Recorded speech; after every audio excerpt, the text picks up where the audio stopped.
Si Dennis Trillo ay nanalo bilang Best Actor para sa Green Bones sa ika-48 Gawa Durian. Ang prestihiyosong seremonya ay ginanap nitong Sabado sa Teresa Yuchenko Auditorium sa De La Salle University.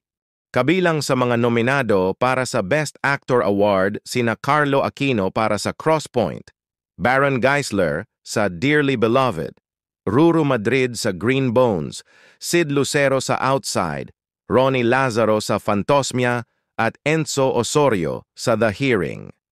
Sa kanyang talumpati, nagpasalamat ang kapuso aktor sa kanyang mga nakatrabaho at nakasama sa proyekto, pati na rin sa mga manonood.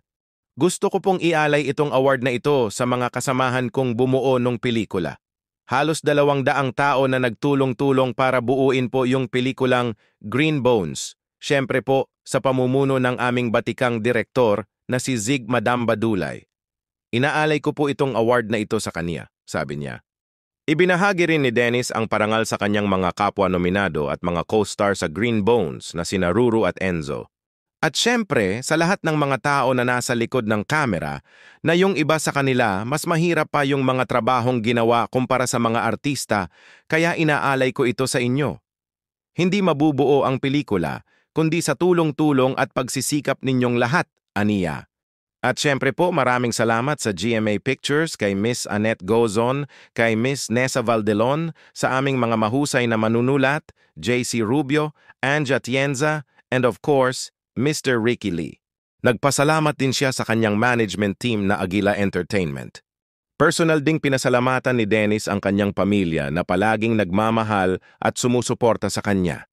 At syempre, sa aking mapagmahal at ever-supportive na pamilya na pinamumunuan namin ni Miss Jenilyn Mercado na talagang #1 supporter ko.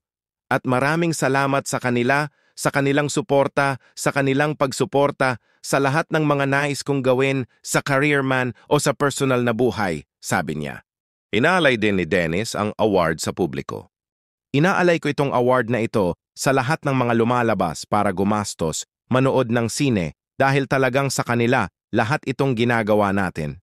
Maraming salamat po. At hanggang ngayon, nandito pa rin ako at yun ay dahil sa pagtangkilik ninyo.